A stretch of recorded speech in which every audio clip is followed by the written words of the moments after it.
It's strange to realize that when I lived to the age of 72, I was invisible to my own children. Not literally invisible, though. They can see me just fine when they come to pay their respects once a month, but I've long since ceased to be a person to them. Now I'm just an annoying chore, a line on the to-do list between dentist appointments and utility bills. My name is Ezra Nightingale, widower, retired, former civil engineer, and a disappointment to my offspring. My wife Doris left this world 5 years ago, leaving me alone with an empty house in the Chesapeake and 3 children who seemed to be just waiting for a time when they could discuss my old age without their mother's restraining influence. Friday morning began as usual. I woke up at 6 a.m. sharp, a habit developed over 40 years of working on construction sites, and I never let go even in retirement. I brewed myself a strong cup of coffee, ate some peanut butter toast, and went out to get the mail. The mailbox was stuffed to the brim with sales brochures, bills, and an envelope from Chesapeake Financial Bank, where I keep my primary savings. Nothing out of the ordinary except that reports come at the beginning of the month, and this was only the middle of the month. I printed the envelope already in the house, settling into my favorite chair. Dear Mr. Nightingale, thank you for using our line of credit. I reread the first line twice. Line of credit? I didn't have any credit, never believed in debt, always lived within my means. I was going to buy a new car this year to replace my old Ford, but I planned to pay it off with cash accumulated over the years of my working life. The letter announced the activation of a line of credit for over $500,000. $500,000, an amount comparable to the cost of a decent house in our neighborhood. My hands shook, not from old age, but from anger and fear. Someone had made a terrible mistake, or worse, someone had used my name. I immediately called the bank. After a few minutes of rattling music and assurances that my call was very important, I heard the operator's voice. Mr. Nightingale. The girl spoke after I explained the situation. According to our records, you personally visited our office 2 weeks ago and signed all the necessary documents. That's impossible, I objected. 2 weeks ago, I was fishing with a friend in Norfolk. I have witnesses. Sir, we have your signature and a copy of your ID card. Someone forged them. My voice shook with indignation. I demand to see the manager. The girl reluctantly agreed, and we made an appointment for the next day. I hung up the phone, feeling my heart racing. Who could have done this? Steal my identity, take a $500,000 loan, and hope I wouldn't notice. An hour later, the phone rang. My daughter Helen's name popped up on the display. It was an odd coincidence. Daddy, her voice sounded unusually cheerful. Clive and I have decided to come over to your house for dinner tomorrow. It's nothing special. We just want to check up on you. Helen and her husband Clive usually visited me on the last Sunday of the month, no earlier and no later. This sudden visit in the middle of the month was so out of character that my suspicions were only heightened.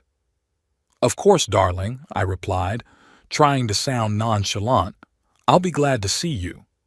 Hanging up the phone, I sank heavily into my chair. My daughter is a real estate agent and her husband is a financial advisor. They've always lived large, always complaining about not having enough money to buy their dream home. And now, someone has taken out a loan in my name, and Helen has suddenly decided to make an unscheduled visit. Coincidence? I don't think so. Helen's always been a difficult child. Even as a child, she treated me with a certain disdain, preferring my mother's company. And after Doris died, she stopped hiding her irritation. Every advice I gave her was an attempt to control her life, every remark a criticism. Dad, you're 72 years old, she'd say when I tried to share my opinion of her career. Times have changed. What worked in the last century is useless now. I learned to keep quiet when she launched into her tirades about how hard it was for her and Clive to live in a rented apartment, how unfair it was that others could afford luxury homes and they had to scrimp. The truth was that they weren't saving at all. New cars, designer clothes, vacations twice a year. Money was slipping through their fingers, and they felt that everyone else was to blame but themselves. Clive was just like my daughter. Tall, with perfectly styled hair and a memorized smile, he always addressed me with a feigned respect that masked impatience. He called me sir, but the look in his eyes said, "When will you finally leave?" One day I overheard them talking when they thought I was dozing off in my chair. "How long do you think he has left?" Clive asked, lowering his voice. "I don't know," Helen replied. "His father lived to be 88. That's another 16 years. Jesus, Clive sighed. 16 years on this wreck while we could have been— They stopped talking when they noticed that I'd moved. This wreck, as they called my house, was the result of 30 years of hard work. I had designed it myself, personally supervising every stage of construction. It was where my children were born and raised, where I spent my happy years with Doris. Sure, it wasn't up to modern standards of luxury, but it was sturdy, spacious, and full of memories. My other children, sons Reed and Perry, were no better off. They lived in other cities and called once a month, clearly marking this task off their to-do list. Like programmed robots, they inquired about my health, talked about their children and work, and then quickly ended the conversation, citing busyness. My grandchildren thought I was a relic from another era. Granddaughter Sage, Reed's daughter, once asked if it was true that there was no internet in my time and was genuinely surprised to learn that I knew how to use a smartphone. "Wow, Grandpa, you're so advanced for your age," she said in the tone she used to praise a dog for a trick. But I wasn't the helpless old man they saw me as. I still remembered how to build a house from foundation to roof, could fix almost any breakdown, read modern literature, and kept up with the news. It's just that, in their eyes, my age overrode all my accomplishments and abilities. That night, I couldn't sleep. The thought that my own daughter could have taken out a loan in my name seemed both absurd and frighteningly real. How could she forge my signature? How could the bank believe that I, a man who had never taken a loan, had suddenly decided to borrow a huge sum of money? In the morning, I went to the bank. The manager, Mr. Holt, met me with an expression of polite skepticism on his face. He was young, about 35, with a neat beard and an expensive suit. "Mr. Nightingale, I understand your concern, but all the paperwork is in order," he said, looking through my file. "Here's your signature, and here's a copy of your ID." He turned the folder toward me. The signature did look like mine, but I knew for a fact that I hadn't put it there. Next to it was a copy of my driver's license. "It's a forgery," I said firmly. "I never signed those documents or authorized the use of my personal information." Mr. Holt sighed and folded his hands on the table. "Sir, you were here on the 2nd of May, Thursday. You were accompanied by a woman who identified herself as your daughter. You both spoke with our loan officer, Miss Parker. On May 2nd, I was indeed in town. Helen invited me to lunch, something she hadn't done in months. She was unusually attentive, interested in my affairs, even offered me a ride home. Now I understood why. May I speak to Miss Parker?" I asked. "Sure." Mr. Holt pressed a button on the phone and called the employee. A few minutes later, a young woman entered the office. She looked at me and nodded. "Yes, this is the client I've been working with," she confirmed. Mr. Nightingale and his daughter were applying for a real estate loan. "I've never met you before," I exclaimed. "Is there some mistake or—" I hesitated, not wanting to accuse the bank employee of aiding and abetting fraud. Miss Parker looked genuinely surprised. "Sir, we talked for about an hour. You were talking about how you wanted to help your daughter buy a house." I shook my head, feeling the blood rush to my face with anger and helplessness. "Look," I said, trying to speak calmly, "I'm a retired civil engineer. I've never borrowed a dime in my entire life. What makes you think that at the age of 72 I suddenly decided to borrow $500,000? Mr. Holt and Miss Parker exchanged glances. "You said you wanted to help your daughter buy a house," Miss Parker repeated. Given your credit history and assets, the bank approved the application. Someone was impersonating me, I insisted. My daughter had probably found someone who looked like me, or I stopped, realizing how crazy that sounded. Mr. Nightingale, Mr. Holt said in the tone he used to soothe irritated customers. Perhaps you've simply forgotten about this visit? At your age? At my age, I can still tell the truth from a lie, young man, I cut him off. I'll be filing a police report for fraud and identity theft. Mr. Holt straightened up. That's your right, sir. But I must warn you that if the investigation shows that you did sign those documents and now you're trying to renege, the consequences could be serious.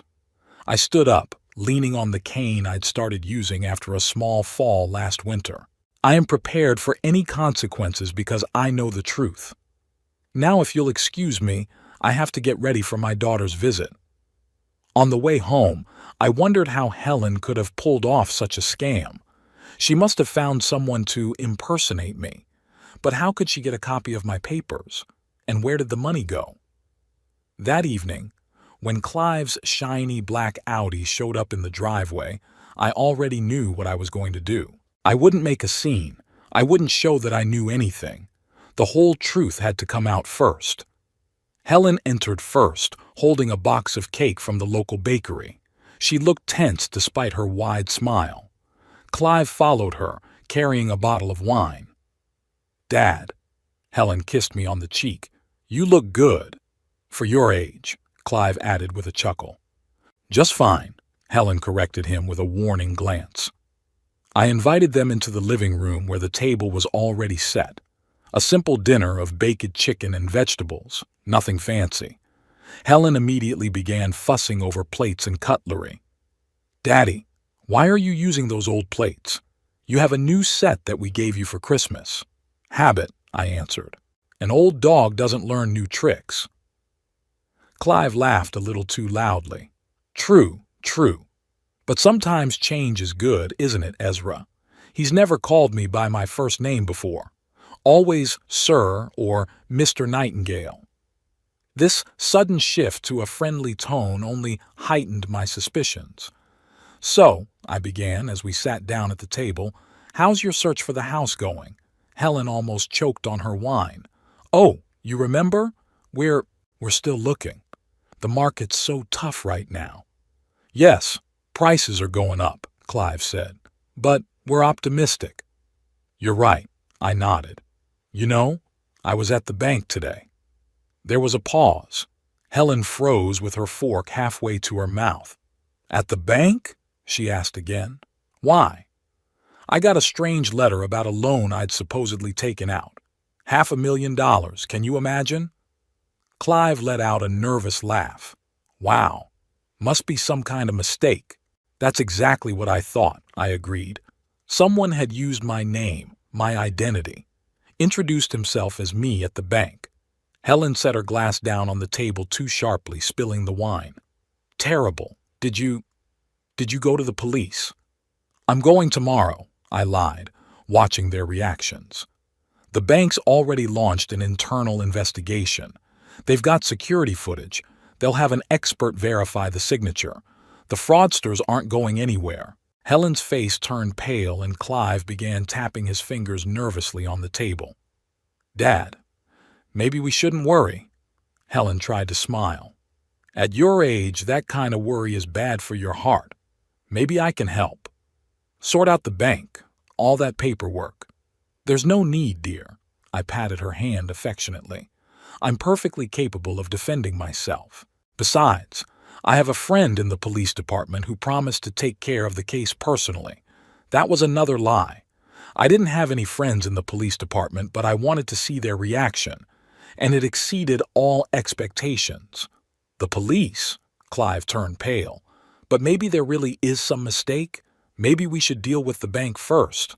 No, I shook my head. This is clearly a fraud. Someone forged my signature, posing as me. It's a serious crime, and the perpetrators must be punished. Dinner continued in a tense atmosphere. Helen and Clive exchanged glances, barely touching their food. They left just after dessert, citing an early rise. When the door closed behind them, I sank heavily into the chair. There was no doubt about it. My daughter had stolen my identity, taken out a huge loan in my name. There was only one question. What had she done with the money? The next day, I called my old friend Rodney Wilshire, with whom I had worked on dozens of projects. He'd become a private investigator after retirement, dealing mostly with adultery and insurance fraud. "Rodney, I need your help," I said, explaining the situation. "Jesus, Ezra," he grumbled. "Your own daughter? Are you sure about that?" "Pretty sure. But I need proof. And I also need to know where the money went." "I'll look into it," Rodney promised. "Give me a few days." I hung up the phone and stared out the window. It was a beautiful spring day outside, but I felt heavy. How had we gotten to the point where my daughter decided to steal from me? What had I done wrong in raising her? Or was it not me, but the world that had taught her that money was more important than family ties? The ringing of the phone snapped me out of my musings. The name of Chesapeake Financial Bank popped up on the screen. I stared at the phone until it stopped ringing. I didn't feel like talking to the bank right now. There were too many emotions bubbling up inside. I had to get all the facts first and then act. That's the way I'd always worked. Methodical, thorough. 40 years of construction had taught me that haste would cause even the strongest structures to collapse. 3 days later, Rodney called me himself. "Ezra, I have some information. It's best if we meet in person." We agreed to meet at a small cafe on the outskirts of Chesapeake, a place Helen rarely visited. She and her husband preferred the fancy restaurants downtown. Rodney looked the same as he had 30 years ago, stout, with a thick gray mustache and a tenacious gaze. Only the wrinkles were gone, and his back was a little hunched. He put a thick folder on the table. "You were right, old boy. Your daughter and that hubby of hers had pulled off a whole operation." Rodney opened the folder. Inside were photographs, copies of documents, and printouts. "Let's start with the main one. The money was used to buy a house in Greenbrier, the most upscale neighborhood in the Chesapeake. $450,000. The other 50, apparently, for furnishings and other expenses. He showed me a picture of a luxurious 2-story mansion with white columns and manicured gardens. "The deal closed 4 days ago. The house is in the name of Clive Pemberton. Not Helen, mind you, just her husband." This revelation hurt me. So Clive had the foresight to put the house in his own name in case of divorce or other problems. Helen is so blinded by this man that she can't see the basics. How did she do it, Rodney? How did she impersonate me? Rodney sighed and pulled another document out of the folder. "This is where it gets interesting. Helen has your power of attorney, Ezra. A general power of attorney that authorizes her to act on your behalf in almost all financial matters."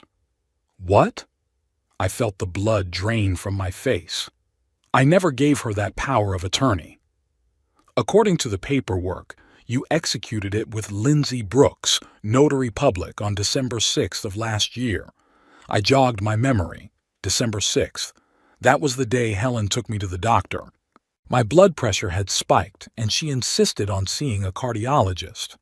On the way, she asked me to stop by the notary to sign some papers for the sale of her client's house. "She tricked me," I said slowly. "I signed some paperwork, but she said it was for her job, that she needed a witness signature." Rodney nodded understandingly.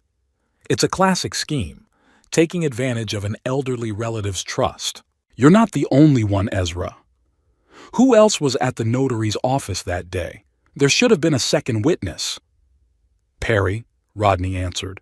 "Your middle son." That news hit even harder. Not only Helen, but Perry was in on the deception. My own son. "So it's a family conspiracy." I grinned bitterly. "Who else knows?" "Apparently only Helen, Perry, and Clive. Your eldest, Reed, doesn't seem to be involved. At least, I couldn't find any trace of his involvement." I sipped my cold coffee, trying to calm down. So Helen used a fake power of attorney to get a loan in my name. Perry helped her with the paperwork. The money was used to buy a house for Clive. Now they've got a luxury mansion and I've got $500,000 in debt that I'll have to pay off for the rest of my life, unless I can prove fraud. What does the notary say? I asked. Have you talked to her? I tried. Rodney shook his head. Miss Brooks quit 2 months ago. Went to California. Didn't leave any contact info. Very convenient, I said. Too convenient, Rodney agreed. I'll check her out more thoroughly. Maybe Helen paid her for the favor. We were quiet for a moment. At the next table, a young couple was laughing on their phones. So carefree, so happy. Doris and I were like that once. What are you going to do, Ezra? Rodney finally asked. Good question. I could go to the police, file fraud charges. Helen would probably get probation as a first offender. Perry, too. Clive would probably get away with it. He could claim he didn't know the origin of the money. The house would have had to be sold to pay off the debt, but that would mean a public scandal. My children are criminals, and I'm an old man who's been cheated by his own offspring. Humiliating. There was another problem. Proof. The power of attorney looked legitimate. My signature, or a very good forgery, was on all the documents. The notary had disappeared. The bank believes I personally signed the papers. I need to talk to a lawyer, I said. Can you recommend a good one? Oliver Bristow, Rodney answered without hesitation. We've worked together on a few cases. He specializes in fraud and family law. Perfect for your situation. I wrote down the name and phone number. Rodney gathered the paperwork back into a folder and handed it to me. Here are copies of everything I found. The originals are in my safe in case you need them for court. Thanks, Rodney. How much do I owe you? He waved me off. Forget it. Consider it a favor for the time you saved me from getting fired by covering up my mistake in calculating the foundation for the Hampton Mall. That was 40 years ago, I smiled. I have a good memory for good deeds. He patted me on the shoulder. Keep me posted. And be careful with Helen and Clive. People capable of such fraud can be dangerous when they're backed into a corner. After my meeting with Rodney, I drove home feeling a strange mixture of anger, frustration, and strangely enough, relief. I now knew exactly what had happened. Uncertainty is always worse than the truth, no matter how bitter it is. At home, I spread out on the table all the papers Rodney had given me. The pictures of the house were impressive. A spacious Georgian-style mansion with a pool in the backyard and a 3-car garage. The house Helen had always dreamed of, which she decided to get at my expense. A copy of the sales contract showed that the deal had indeed closed a few days ago. Clive Pemberton was listed as the sole owner. The loan documents were in my name, but Helen's signature was in the trustee's signature section. She hadn't even tried to forge my signature. She just used a power of attorney. I called Oliver Bristow and made an appointment for the next day. Then I did what usually helped me think. I took out an old notebook and started writing, making plans, considering options, assessing the consequences. Plan 1, formal charges. Pros, justice, opportunity to clear my debt. Cons, public embarrassment, family scandal, difficulties with evidence. Plan 2, private settlement. Pros, no publicity, saving face. Cons, Helen and Clive may not cooperate, no guarantee of repayment. Plan 3, this got me thinking. What if we use their own weapons against them? The power of attorney Helen got by fraud is still valid. I could... The doorbell rang, interrupting my musings. Perry, my middle son, stood on the doorstep. He rarely visited me unannounced. Dad, he smiled awkwardly. I was driving by and thought I'd stop by. May I come in? I stepped back silently, letting him into the house. Perry looked tense. In his 43 years, he was starting to go bald and gray was showing in his dark hair. Working for an insurance company and a failed marriage had aged him prematurely. What's up, Dad? He asked, sitting down in the chair across from me. Fine, I said, staring at him. And you? I'm fine. He avoided my gaze. I just thought I'd check on you. Helen said you had a nice dinner the other night. Yeah, so Helen sent him to see if I was going to go to the police. Yeah, it was a pleasure, I said. By the way, it's been a long time since you've been to the notary with me. The last time was when? December? Perry shuddered. He'd always been a bad liar. Yep, I don't remember exactly. Maybe. December 6th, I prompted. You and Helen took me to Lindsay Brooks' notary.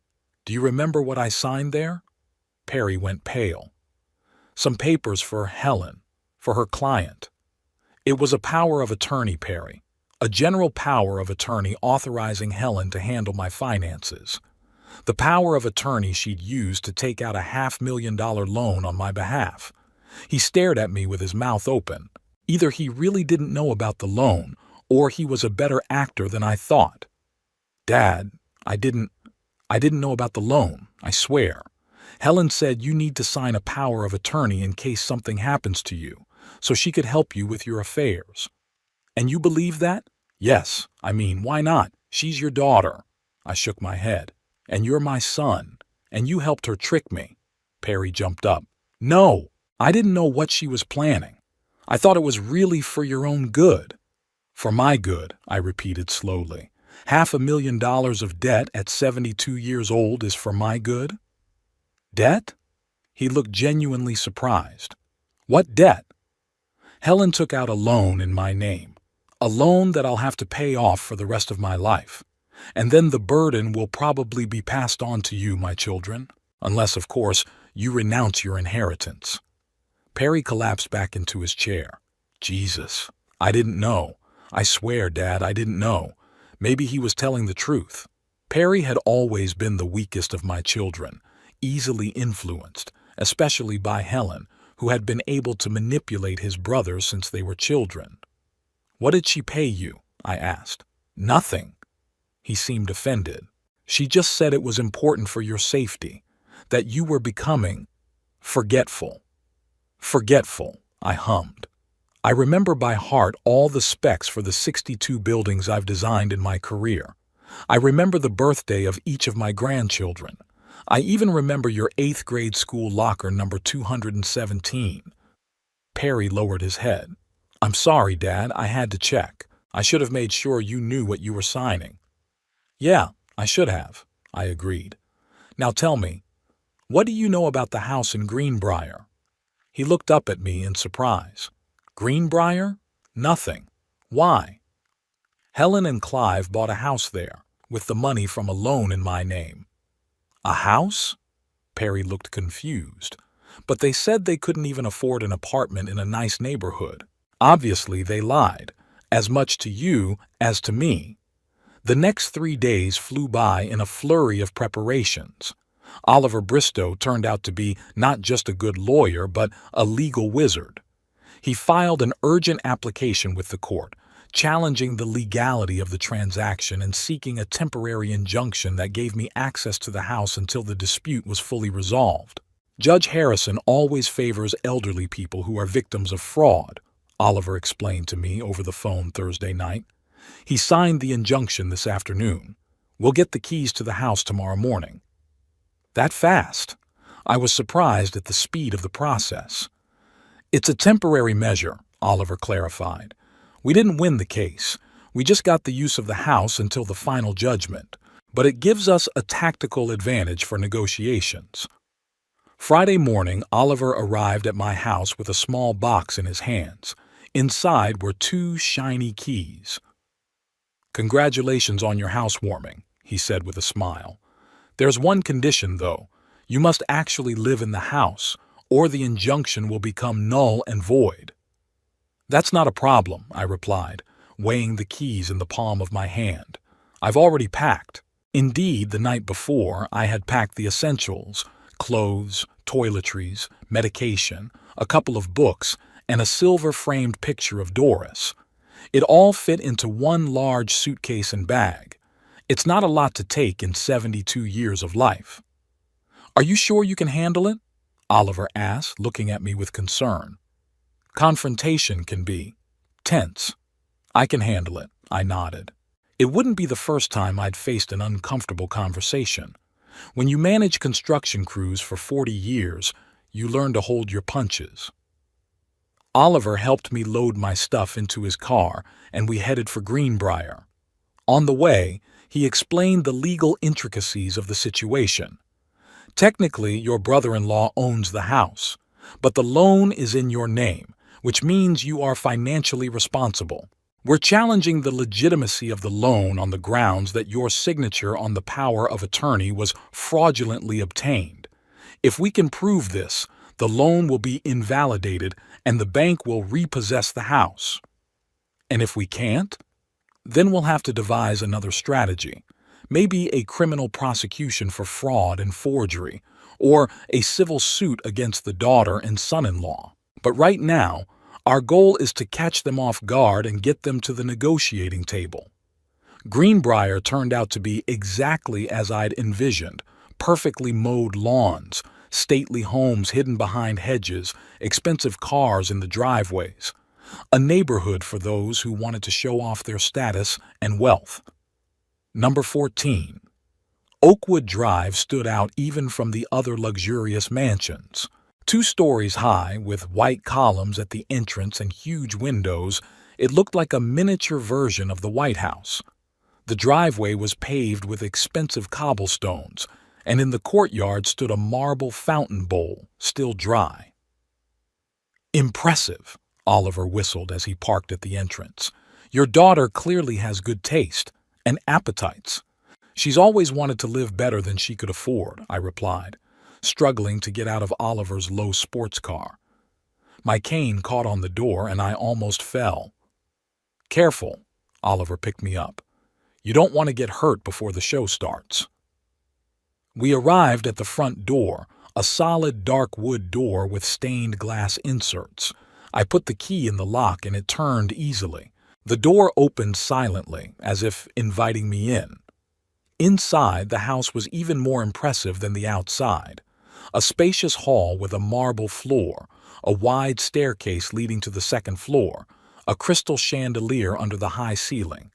All the furniture was new, expensive, tastefully chosen: leather sofas, antique tables, designer lamps. "They've already furnished the house," I remarked, walking from the hallway into the living room. With your money," Oliver reminded me.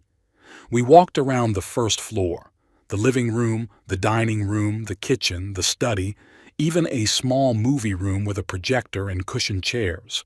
Then we went up to the second floor, where the bedrooms were located. The master bedroom took up almost a third of the floor, with a huge bed, a walk-in closet, and a bathroom the size of my kitchen. "I think this is going to be my room," I said, setting my suitcase by the bed. "Great choice," Oliver grinned. "A master bedroom for the true master of the house."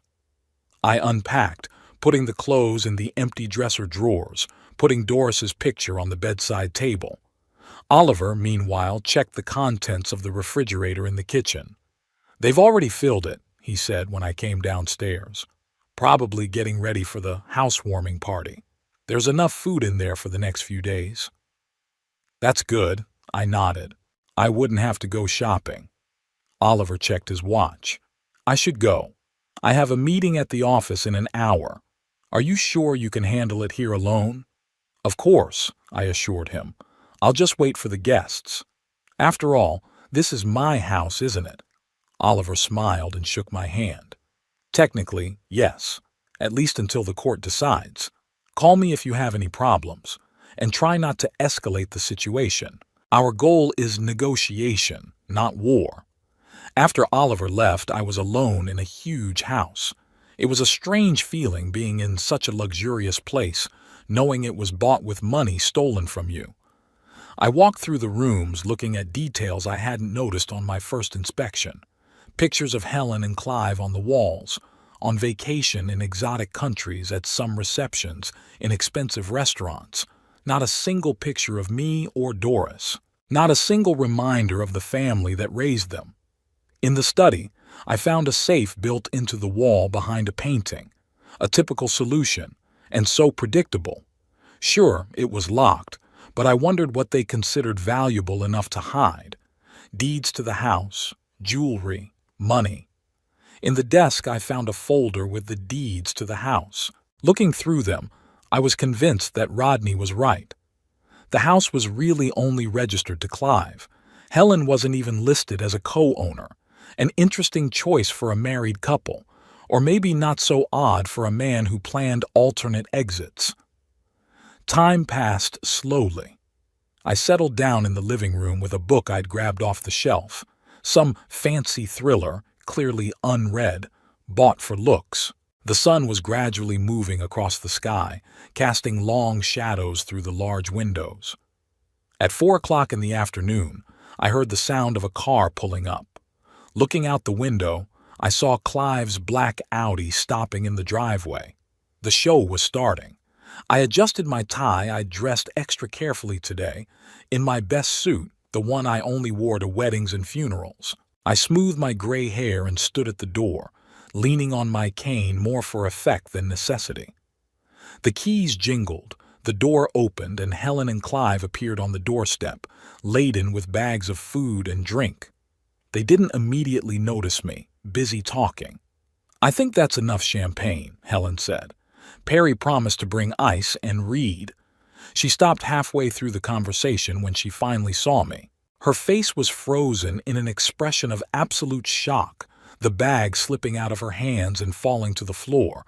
The champagne bottle shattered, liquid spilling over the marble floor. "Daddy?" Her voice was barely audible.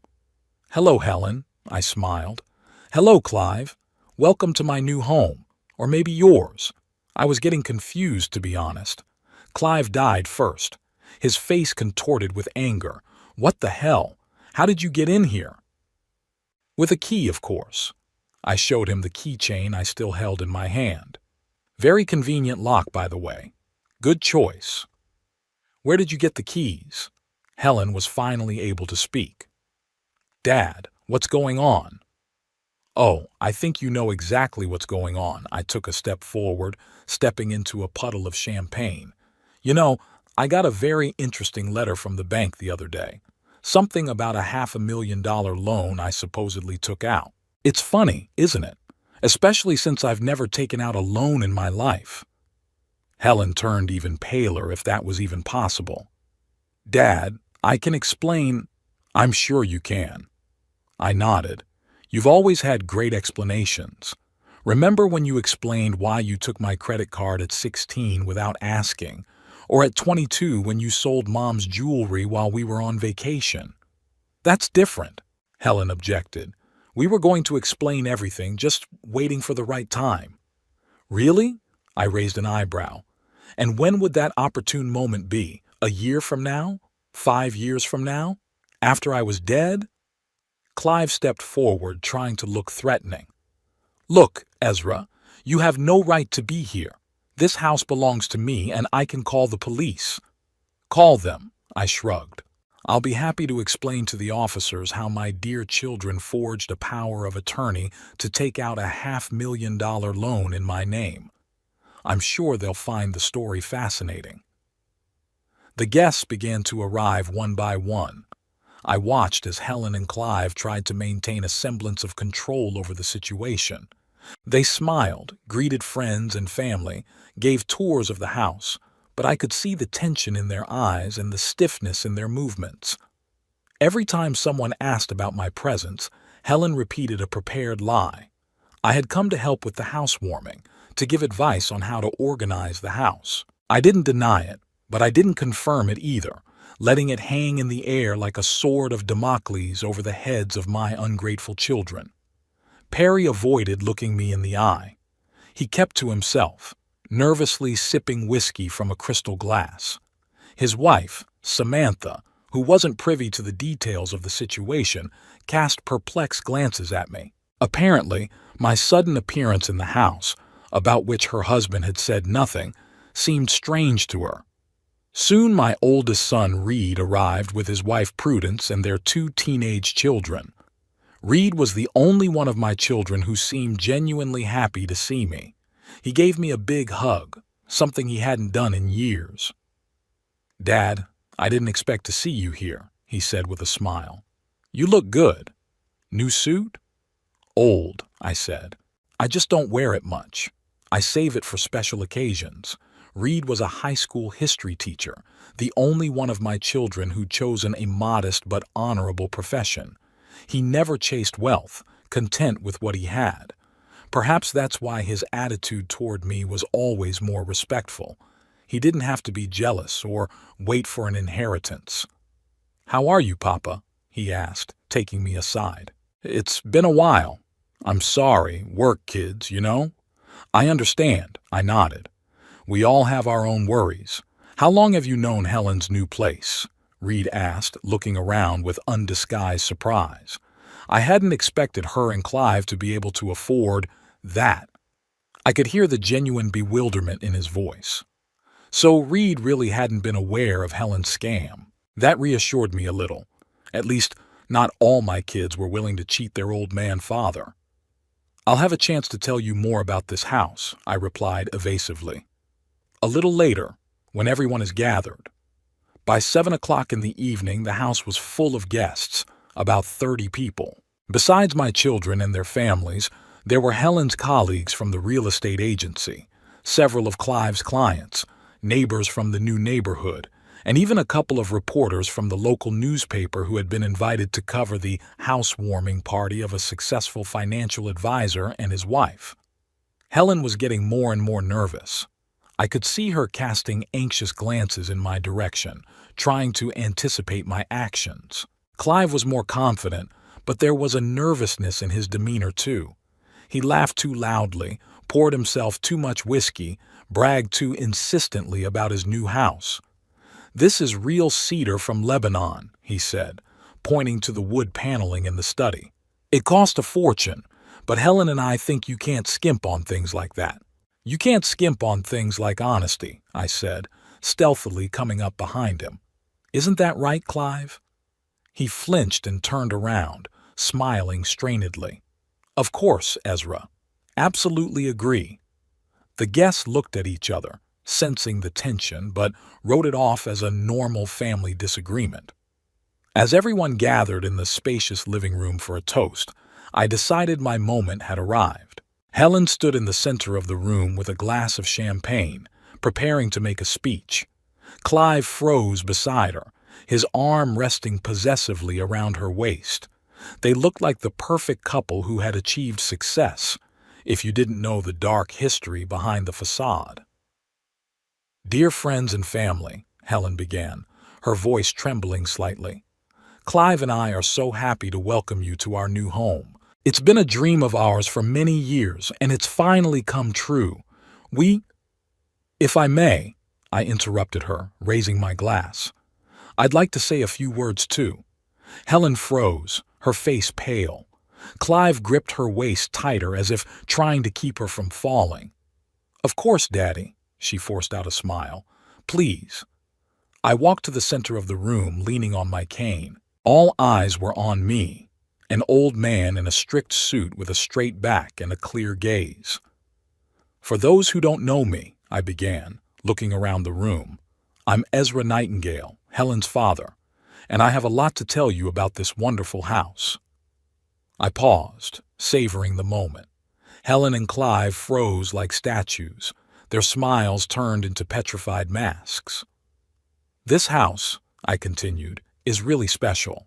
Do you know why? Because it was bought with money borrowed in my name, without my knowledge or consent." There was a silence in the room, a silence so deep you could hear the water dripping from the kitchen faucet. The faces of the guests expressed bewilderment, shock, disbelief. "Daddy," Helen stepped forward, her voice sounding pleading, "you don't know what you're saying. Maybe you need to lie down." "I know exactly what I'm saying," I cut her off. "And my lawyer has all the paperwork to prove it." Helen, with the help of a forged power of attorney, took out a $500,000 loan in my name. That money went to buy this house, which, by the way, is in Clive's name only, not even the two of them. The guests began to look around, whispering. A reporter from the local paper discreetly took out a notebook and began to write something down. "Ezra," Clive stepped forward, his face contorted with anger. You're forgetting yourself. That's not true, and you know it. We paid for this house ourselves. You did? I raised an eyebrow. Then why is the loan agreement in my name? Why does the bank have my signature on it, signed the day I was fishing in Norfolk? Why has the notary who certified the power of attorney mysteriously disappeared? There was an exclamation of surprise among the guests. Perry looked like he was about to faint. Reed frowned, shifting his gaze from me to Helen. Helen, Reed's voice was quiet but firm. Is it true? Helen opened her mouth but couldn't utter a word. Her eyes filled with tears. Her makeup began to blur. It's a lie, Clive blurted out. Your father is out of his mind. He's jealous of our success, that's all. Jealous? I laughed. Jealous of what? Your ability to deceive? Your skill at forging documents? Or maybe your ability to steal from your own family? The reporter was scribbling in his notebook at the speed of light. This story was clearly more interesting than he expected. I think we all need to calm down, Prudence, Reed's wife, intervened. Maybe it's just a misunderstanding. There's no misunderstanding, I said. I have proof, and a court order that gives me the right to stay in this house until the dispute is resolved. That's why I'm here today, not as a guest, but as the rightful owner. Helen finally found the strength to speak. Dad, please, her voice trembled. Let's discuss this some other time, some other place. Not now, not here. When? I asked. When you decide that the right time has come. No, Helen. The truth doesn't wait for the right moment. It just is. I looked around at the guests. Ladies and gentlemen, I apologize for this unpleasant surprise. I didn't mean to spoil the evening, but I believe the truth is more important than social convention. This house was purchased with money obtained by fraud, and while I hope to settle this matter amicably, I want everyone to know that I intend to live here for the rest of my life. A house that will be paid for by me, not by my children who are in such a hurry to get rid of a burdensome father. There was a heavy pause. Then one by one the guests began to bow out, muttering apologies and awkward goodbyes. The reporters were the last to leave, casting sympathetic glances at Helen and Clive that promised tomorrow's headlines. When only family members were left in the house, a storm broke out. How could you? Helen shouted, her face contorted with rage and humiliation. You ruined our reputation. You destroyed everything we spent years building. Me? I raised my eyebrows. I wasn't the one who took out a loan in someone else's name. I wasn't the one who cheated my own father. Helen, Reed walked over to his sister, his face serious. Is it true? Did you really do what Dad says you did? Helen lowered her eyes, unable to bear her brother's gaze. We were going to fix it, she muttered. We'd pay off the loan ourselves, he wouldn't even know. Oh, God! Reed took a step back, his face a mixture of shock and disgust. You really did it. You stole from your own father. Don't be dramatic, Clive interjected, his voice sounding annoyed. No one stole from anyone. We just used his credit history to get better terms. We'd pay all the installments ourselves. And if you couldn't? Reed asked. If you'd lost your job, or decided it was too onerous, who would pay then? Dad? Clive was silent, and that was more eloquent than any answer. Perry, who had been silent until then, suddenly spoke up. It's my fault, too, he said quietly. I helped them with the power of attorney. I didn't know what it was really for, but I should have known. Reed shifted his gaze to his middle brother, his face a look of disbelief. You too?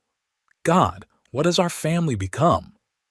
Helen was suddenly in tears, her shoulders shaking with sobs. We just wanted a better life, she sobbed. We were so tired of living in a rented apartment when everyone else had their own houses. So earn it, Reed said, like normal people. Prudence and I saved for our house for 10 years. It's 10 times more modest than this one, but it's ours, honestly earned. I watched the scene with a kind of detached interest, My children fought like they did when they were kids, only the stakes were higher. No longer toys or candy, but $500,000 and the family's reputation. What happens now?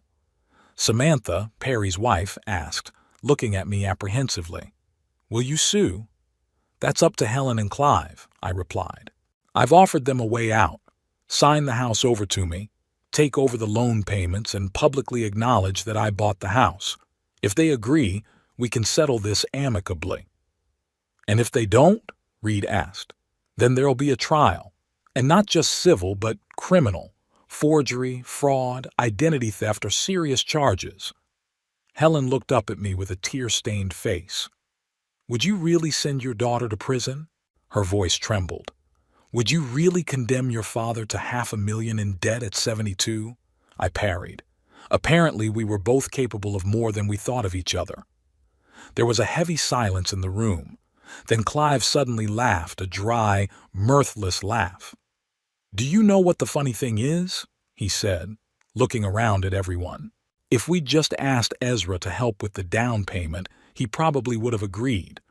But Helen was sure he'd say no, that he was too greedy, too fond of control. So we chose this path. I looked at Clive with surprise. He was right. If they'd asked, I would have helped. Not with $500,000, of course, but with a down payment, quite possibly. I'd always wanted my children to be happy and successful. But Helen chose deception. And now what? Perry asked, shifting his gaze from me to Helen. Do we just split up? Stop being a family? The question hung in the air. I didn't know the answer. Can such a betrayal be forgiven? Can trust be rebuilt after such a deception? I suggest we all calm down and think about the situation, Reed finally said. We're all too excited to make any decisions right now. Reasonable, I agreed. Helen and Clive, you have until Monday to accept my offer. After that, I'll go to court. Where are we going to live? Helen asked, her voice sounding lost. If the house is yours. Where we used to live, I shrugged. In my rented apartment. Or you can stay here as my guests, as long as you follow my rules. Clive snorted. We're not going to live in our own house on a bird's license. My house, I corrected. A house bought with money borrowed under my name. Daddy, Irene, Reed's granddaughter, who had been silent until then, intervened suddenly. Can I come and visit you sometimes? It's so beautiful here. Everyone turned to the teenage girl who was looking at me with genuine interest. There was no judgment or fear in her eyes, just curiosity and maybe a little admiration. Of course, dear, I smiled. You're always welcome in my home. Cool, Irene smiled back. You're going to have the coolest house of any grandpa I know. That simple remark, said without a backward thought, broke the tension. A few people even smiled weakly. I think we should go, Reed said, putting his arm around his daughter's shoulders. Daddy, are you okay? Do you need anything? I'm fine, I assured him. I have everything I need. I'll call you tomorrow, Reed promised. We'll talk about it. Slowly, everyone began to disperse. Perry and Samantha were the first to leave without a word. Reed and his family stayed a little longer, promising support and help. Helen and Clive were the last to leave.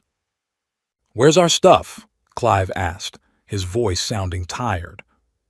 Your personal belongings you can take away, I answered. Everything else stays here. They went upstairs and returned half an hour later with 2 suitcases. Helen looked broken, her eyes red with tears. Daddy, she said, stopping at the door. I didn't mean for things to turn out this way. Neither did I answered honestly. But you made your choice, Helen. Now live with the consequences. They left, and I was alone in the huge, luxurious house, echoing through the empty rooms. It was a strange feeling, a victory that brought no joy, only the bitter satisfaction of justice restored. The next morning brought unexpected surprises. First was a call from Reed. Dad, did you see today's paper? He asked without preamble. No, I replied. What's in it? The article about last night's housewarming party. Front page. Headline, Greenbrier family scandal. Daughter scammed into taking out a loan in her father's name. I sighed. The reporters wasted no time. How bad is it?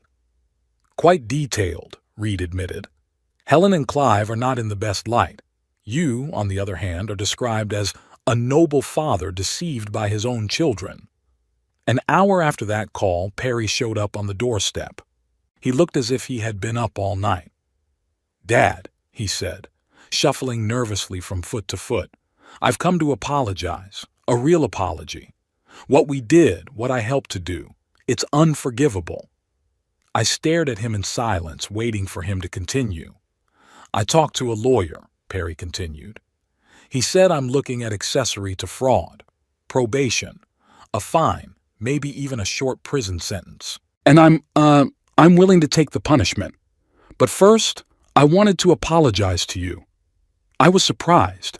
Perry had always been the weakest of my children, easily influenced by others. I didn't expect him to be so forthright and willing to take responsibility. "I appreciate your honesty, Perry," I said finally. "It's a good first step." "I'll testify against Helen and Clive if I have to," he added. "I'll tell it like it is." I could see that he was driven as much by remorse as by fear of the consequences, of prison, of losing his job and his reputation. But isn't that what I wanted? For my children to finally realize that their actions have consequences? Irene, Reed's granddaughter, arrived for lunch. A 16-year-old girl with brightly colored hair dyed purple and lots of bracelets on her wrists. "Hi, Grandpa," she said, entering the house with her backpack over her shoulders. "I thought I'd come visit you. May I?" Sure. I was happy to see her. Irene had always been my favorite. Bright, independent, with her own opinions on everything. "This is a great house," she said, looking around. "It's a shame Aunt Helen is so—" She hesitated for a word. "Helen like that?" I suggested. Irene laughed. "That's right. She's always been like that. Remember when on my 12th birthday she gave me a doll, when I was 12, and then told my mom I was rude because I didn't jump for joy?" I smiled, remembering the episode. Helen was always sure she knew best what others needed. "Are you staying for lunch?" I asked. "If you don't mind," Irene smiled. "I can help cook something. And then maybe you can tell me about your travels? Dad said you traveled halfway around the world when you were an engineer." "I'd love to," I agreed. We spent the afternoon together. I told her about my projects in different countries, the people I'd met, the adventures I'd had. Irene listened with genuine interest, asked intelligent questions, and shared her dreams for the future. She wanted to become an archaeologist, to study ancient civilizations, to uncover the secrets of the past. "You know, Grandpa," she said before leaving, "I'm glad you live here now. It's much closer to us than your old home. I'll be able to come see you more often." I hugged her, feeling an unexpected warmth in my chest. Maybe something good would come out of this whole scandal. Maybe I could finally get to really know my grandchildren, build a relationship with them that I didn't have with my children. That evening, Oliver Bristow, my lawyer, called. "How did the exposé go?" he asked without preamble. "Loud," I replied, "but effective. Helen and Clive are evicted, public opinion is on my side, even Perry is willing to testify against his sister." "Great," Oliver sounded pleased. "It strengthens our bargaining position. Helen's already contacted me. She wants to meet on Monday to discuss the terms of the agreement." "Does she agree to my terms?" "In principle, yes, but there are a few things she'd like to clarify, like what happens to the house after you're gone." "Well, after you're gone." I chuckled. Even now Helen was thinking about the inheritance. Tell her that I plan to live another 20 years at least, and that my plans for my inheritance are my own business. "I'd be happy to tell her," Oliver said, a smile in his voice. "I'll see you Monday, Ezra." It had been 2 months since that memorable evening when I'd opened the door to my hapless children. Life had changed dramatically, for me and for them. On Monday, as planned, there was a meeting with Helen, Clive, and our solicitors. They accepted all my terms without much objection. The house was transferred into my name, the loan repayments fell on their shoulders, and a public statement that I had bought the house, and they had only helped with the arrangements appeared in the same newspaper that had carried the news of the scandal.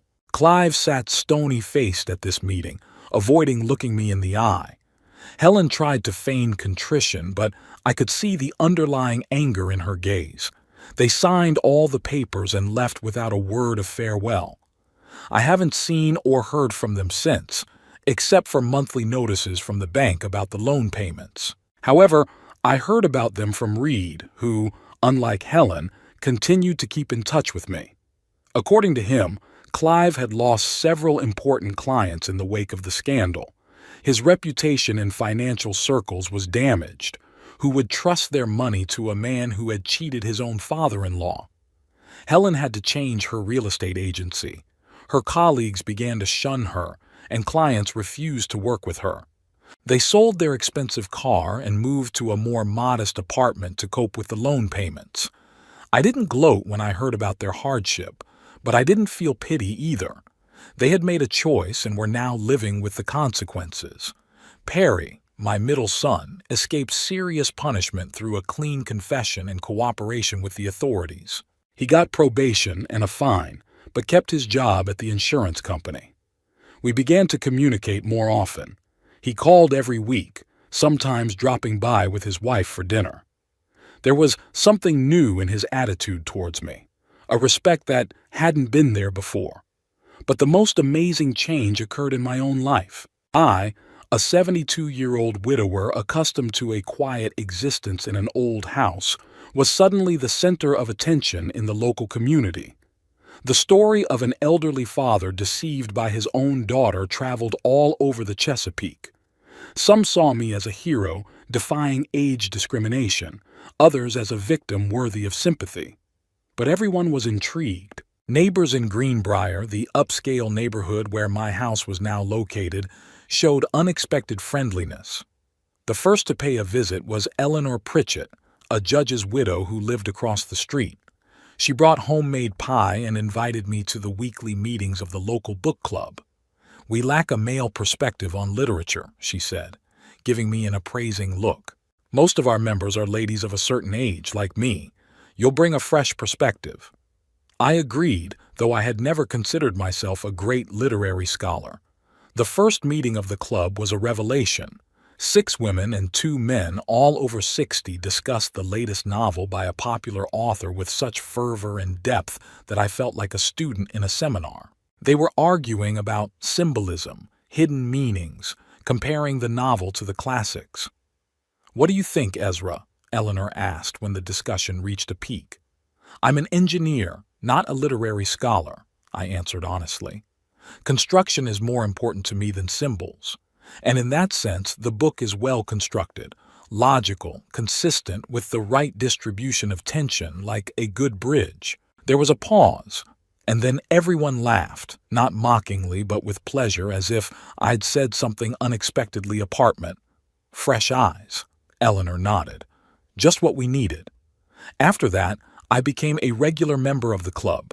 Reading the books they chose made me think differently, see the world from a new angle. I began to appreciate literature not only for its plot, but also for its depth, for its ability to reflect human nature. Another surprise was an invitation from Howard Kingsley, a retired architecture professor who lived down the street. He suggested I join a local amateur chess club that met twice a week at the Greenbrier Community Center. "I was told you were an engineer," he explained. "Engineers are usually good at spatial reasoning and strategy. You might make a good chess player." I hadn't played chess since college, but I decided to give it a try. I lost the first few games cleanly, but gradually I started to remember old skills and acquire new ones. After a month, I was already able to keep up with the average players in the club. Chess and book club are activities I never even thought about in my past life. Back then, My days were filled with routine and occasional drawn-out visits from the kids. Now, however, each week brought something new. Granddaughter Irene kept her promise and became a frequent visitor to my home. She came after school, did her homework in my office, and talked about her history and archaeology projects. Sometimes she stayed overnight in one of the guest bedrooms. Her brother Paul, a 14-year-old silent teenager, stayed away at first, but then he started dropping by too, especially after he found out I had a home theater with a huge screen. "Can I watch a movie with my friends?" he asked me one day, shuffling from foot to foot in the doorway of my office. "Sure," I agreed, "just not too loud and not too late." He brightened up and ran off to call his friends. That night, my house was filled with the sounds it had been missing. The laughter of young people, the cheers of excitement, the noisy arguments about the plot of the movie. I sat in my office listening to this cacophony and smiled. The house had come alive. Reed and his wife Prudence began to visit me more often, too. Sometimes as a family, sometimes just the two of them, like a date, leaving the kids at home. "You know, Dad," Reed said to me during one of these visits, "I've never seen you so happy, not even when Mom was alive." I pondered his words. Was I happy with Doris? Yes, absolutely. We loved each other, raised our children, built a life together. But in that happiness, there was always an admixture of obligation, of responsibility, of the need to meet expectations, our own and others. Now, at 72, I felt truly free for the first time, free from having to live up to someone else's expectations, free from the guilt of not being able to give my children everything they wanted, free from the fear of being a burden. "Maybe you're right," I said to my son. Maybe I had to go through all that to realize what true freedom was. I still hadn't heard from Helen, but one day I received a strange letter with no return address. Inside was just a postcard with a view of the ocean and a short note. "I'm sorry. Not about the house, but about what's between us."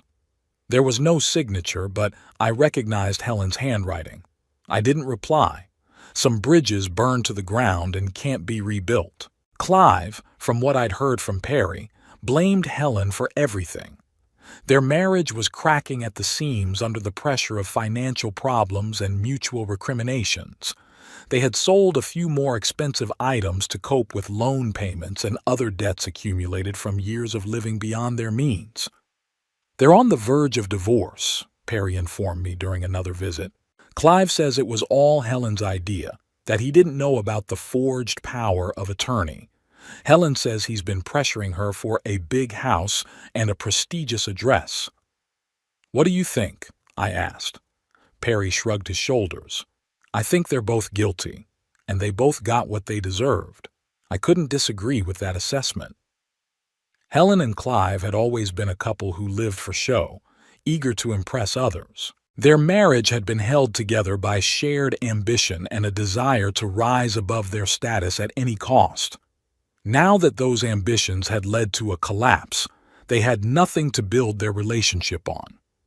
In the summer, 3 months into the whole affair, I decided to have a barbecue in the backyard of my new house.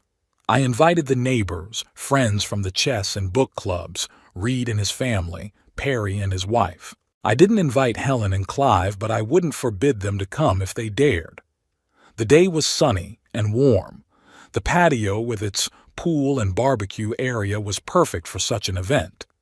Irene helped me with the preparations, setting up tables and chairs, decorating the space with garlands and flowers.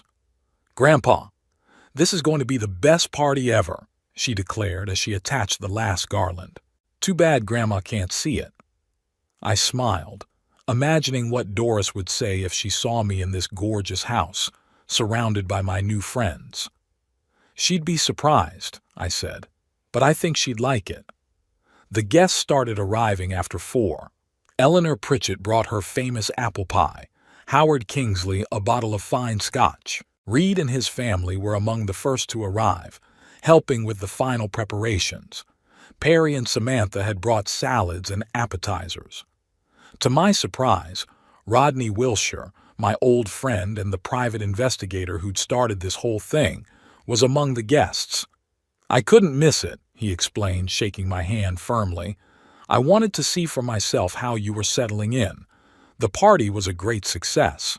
People of all ages and backgrounds socialized, laughed, and enjoyed the food and drink. Paul and his friends splashed in the pool. Adults discussed books, politics, and local news. I moved from group to group, feeling like the master of not only my home, but my life.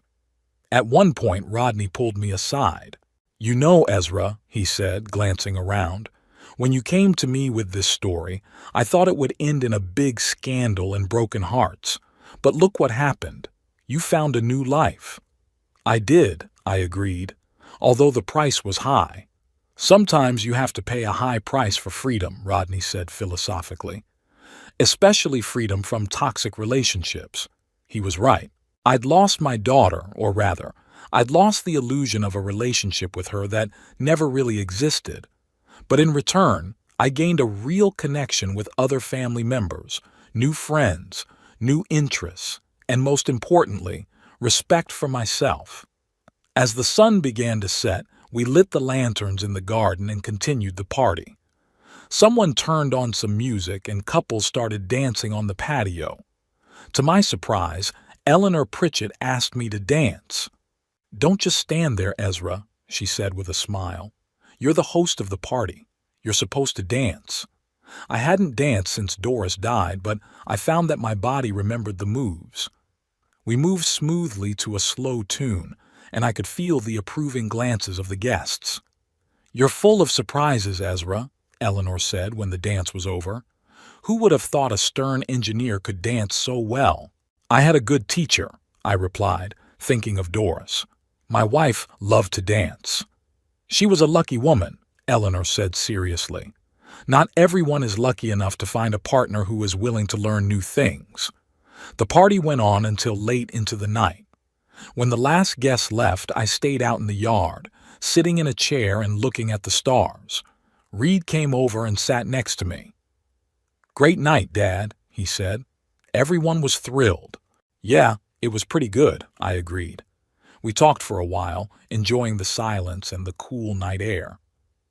"Do you miss Helen?" Reed asked suddenly. I wondered. Did I miss the daughter who treated me like a burden for years and then cheated me out of a huge sum of money? "I miss what we never had," I finally answered. "A real father-daughter relationship based on love and respect. But the Helen I knew? No, I don't." Reed nodded, understanding. "Sometimes family ties are poisonous," he said quietly, "and breaking them doesn't bring pain, but release." "Exactly," I agreed. "Liberation." We sat for a while longer, talking about life, about Reed's children, about his work.